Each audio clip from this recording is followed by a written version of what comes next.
What's busting your grocery budget right now? And I got so many interesting answers that I decided to break them out one at a time into individual videos. You've already seen me tackle the question of how to save money on snacks. That was featured in a recent video. And today we're going to talk about household goods, those non-food purchases, because we talk about food a lot on this channel, but there are other things that we are purchasing with our grocery budget that aren't necessarily things that we eat, but things that we still want or need for our household to run smoothly. A lot of people think that purchasing items in bulk is one of the best ways to save money, and it can be a really cost-effective way to make purchases, especially household purchases. However, I have also often said beware bulk buying, because at places like Sam's and Costco, even though the prices per unit on certain items can be the absolute best that I can find compared to other places, it is also a place where my total expenditures can rise really, really quickly, especially if I am somebody who succumbs to impulse buying very easily. That being said, after years of couponing, bargain shopping, deal hunting, rebate submitting, there are a handful of items that I have discovered I just can get the absolute best deal for on the quality I'm looking for at my local Sam's Club.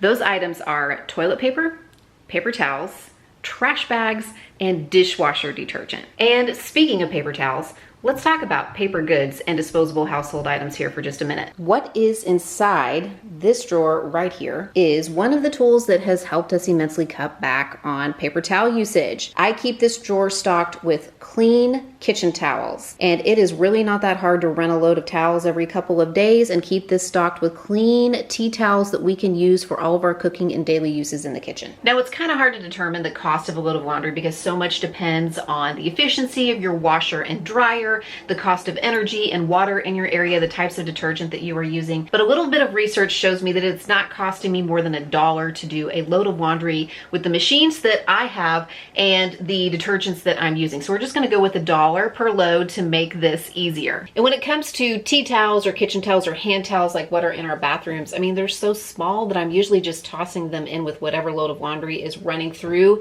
at that time. But as an experiment, I looked to see how many tea towels or hand towels I could fit into my washer, and I could fit 40 in my washer, and the drum was still only about half full. This package of paper towels that had 15 rolls in it from Sam's cost me about $20. And if I am paying about $1 per load of laundry, with $20, I could wash 800 tea towels, the equivalent of 800 tea towels. So the question is, would I go through 15 rolls of paper towels, which are less absorbent than a cloth towel, before I would use up 800 tea towels? I'm not going to actually conduct that experiment because it would take me a very long time, but you be the judge which one you think is the better deal. That being said, there are some jobs that just warrant using a paper towel in a family household, so we do still purchase them.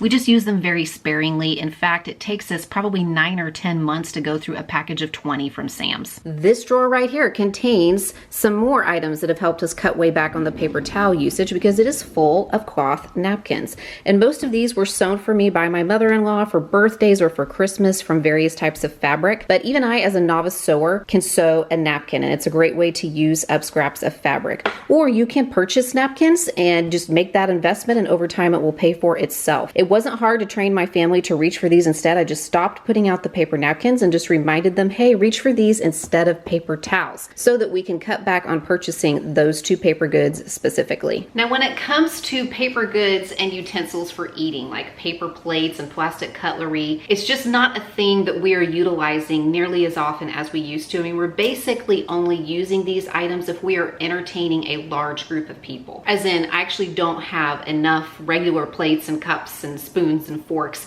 to feed the people that are coming over to the house. In fact, these plates are left over from hosting a church function a few weeks back, and I noticed that these napkins are Christmas themed, so clearly they're from like a Christmas party that we hosted several years ago. Otherwise, these are things that I'm not purchasing very often because we make an effort to simply use regular plates and cups and, you know, wash them and put them away so that we aren't having to purchase these items very often at all. Another disposable household good that I don't buy a lot of are Ziploc bags or plastic bags. You can see here I don't even have any quart or sandwich size ones in stock. I have a few of the gallon, and then I have a few of the 2 gallon, and I use these when I'm marinating like big pieces of meat or maybe making some kind of snack mix or something like that.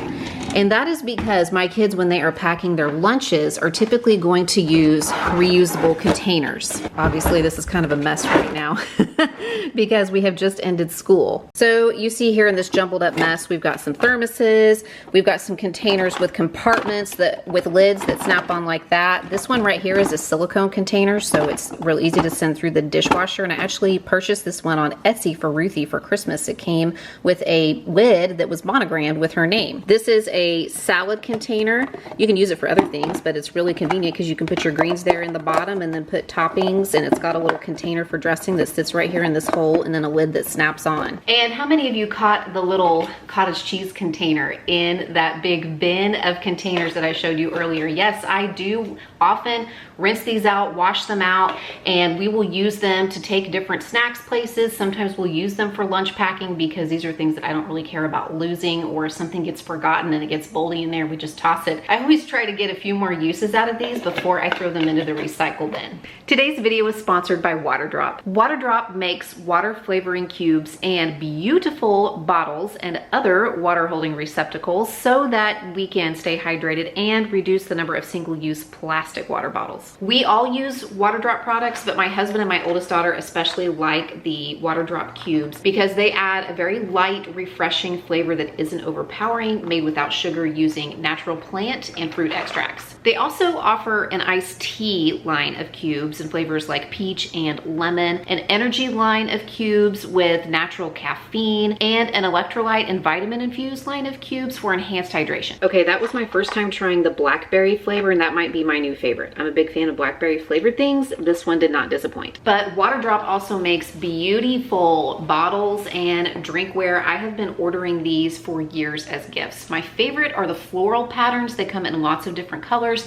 in both glass and stainless steel, which makes them easier to clean and more sustainable. They also make bottles for kids that are adorable, and they come especially equipped with a leak-proof valve and a spill-proof spout. Right now, you can enjoy an extra 15% off your Water Drop order in the US or 10% off in other markets where Water Drop is sold when you visit the link in the description box below, or you go to waterdrop.com and you use my code CMindyMom. Again, that link is in the description box, or you can use my code CMindyMom at the website to get an extra 15% off in the US and 10% off in other markets. And thank you again to Water Drop for sponsoring today's video. One of the strategies I have learned over the years to get the non-food items in our grocery budget for super cheap is couponing, especially at CVS. And this started for me years ago when my oldest was a baby, and she's 14 now, because I used to use CVS couponing to get diapers and baby care items for super cheap. And I started to notice that there were other items like toothpaste and razors and shampoo and conditioner that I could get at a really great price if I just paid attention to the sales and the store discounts and coupons that they were sending me. So I challenged myself to start with a $100 budget and see how long and how far I could stretch that budget at CVS to accrue some of the non-food items that we're talking about in this video. I did not count tax because that's different from state to state. So $100 before tax. How much do you think I could purchase with that $100 budget? We're gonna find out.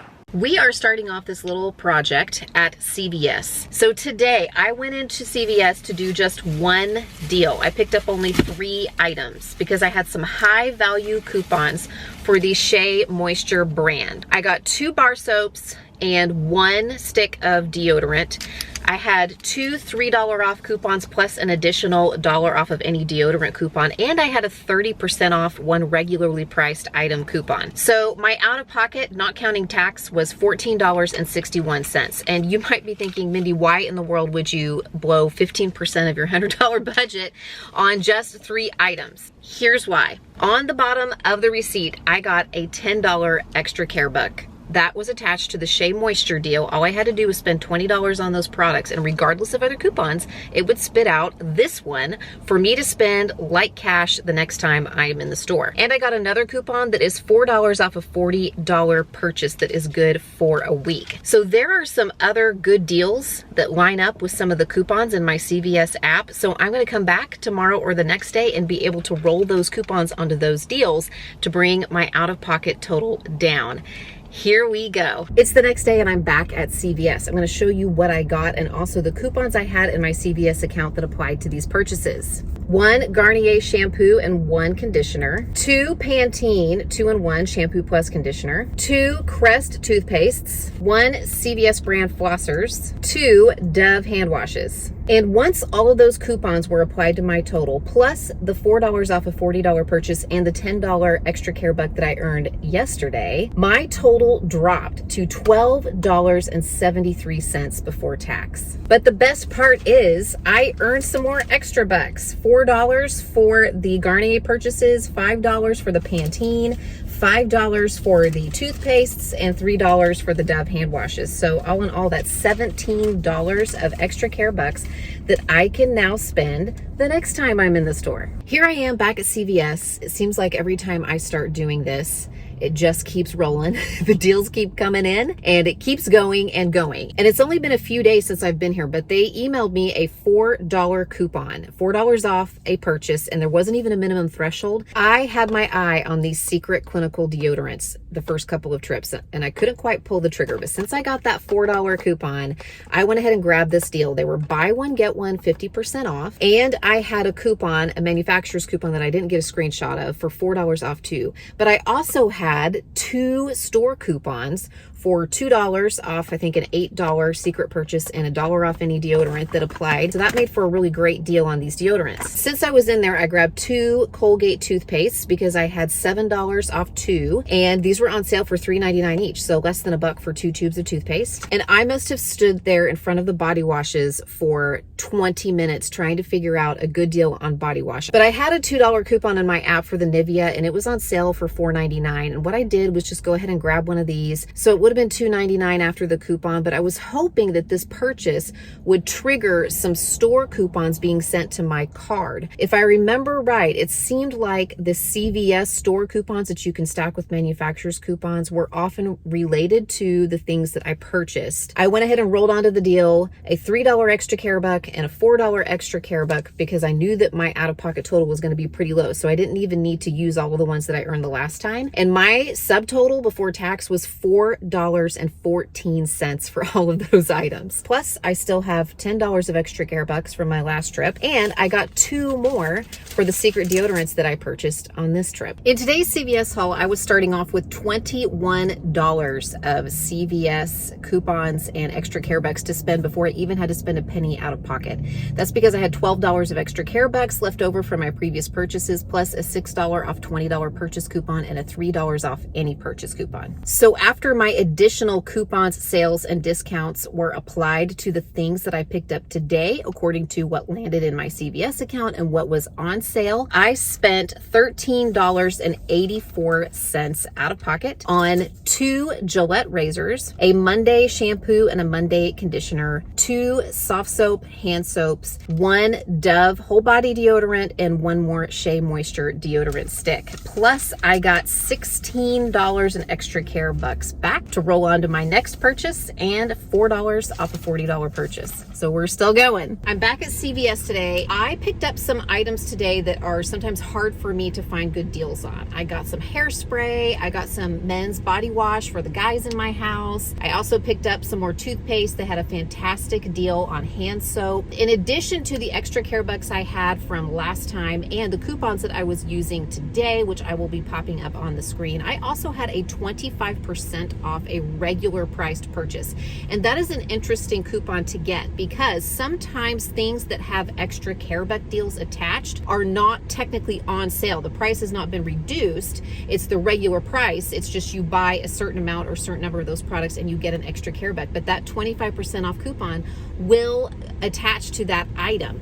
And you can also still use other coupons, other manufacturers' coupons that you might have in your app. So today, my subtotal before tax for all of those items, after all my coupons and discounts were applied, was $15.15. And I got a $2 extra care buck, a $5, a $2, and a $10. So $19 to roll on to my next round of deals. In the interest of saving time, I will show you some things that I picked up in my last few trips to complete this challenge because I'm sure you're starting to get the idea. I do recommend, however, if you are thinking about jumping into this, especially if you've never done it before, to find some blogs, some websites, some YouTube channels that specialize in couponing. There are some great ones out there. I'll leave a few of them linked in the description box below that talk about CVS couponing and do a great job of teaching how it's done and even showing the deals of the week, what to do to get the best deals and how they break down those sales every week. All in all, my combined subtotals were right around $102. And when I added up the retail value of the items that I purchased, what they would be without sales or coupons, it was over $450 worth of product. So that's a savings of almost 80% just by watching the sales and combining special discounts and coupons to get the best possible prices. How tax is calculated when coupons come into play can get kind of complicated and confusing, but I think it is worth noting that altogether I paid about $26 worth of tax in addition to my $100-ish subtotal on all of the products that you see pictured here. Plus, I still have $22 of extra care bucks to spend on my next trip. Now, when it comes to products that will clean and sanitize my home, I feel like there are so many options out there and you almost feel like you have to have one product for each task. One product for bathrooms, one product for showers, one product for kitchens, one product for windows, one product for floors, and it just goes on and on. So years ago, I did my research and I was trying to figure out what I could use that would be multi-purpose. What are some items, even some just standard household detergents and soaps and items that I can use to clean my house so that I wouldn't have to keep so many products on hand. For instance, I discovered years ago that my favorite solution for cleaning my kitchen counters and a few other places around my house is to put about a quarter cup of bleach and a couple teaspoons of powder Tide detergent, has to be powder, into an old plastic shoebox, and then I fill it about 3/4 of the way up with warm water. And then I just use a rag to wipe down my counters, maybe the refrigerator handle and a few doorknobs around the house. That's what I use to clean and sanitize those surfaces. And since those are things that I already have on hand for other tasks in my house, it eliminates the need to purchase something specific to that task. You know what I'm saying? Now, it should go without saying, but I'm gonna say it anyway. If you are thinking about making your own detergents, making your own household cleaners, you really need to do your research because relatively harmless items that you would find in a lot of households can turn harmful really quickly if you mix the wrong things together. So make sure that you are researching from a reputable, reliable source about what is safe to use in various cleaning solutions around your house. YouTube thinks you might want to watch this video next, and leave me a comment and let me know if you have any tips for saving money on those non-food household goods that are busting our budget. Thanks for watching. I'll see you in the next one.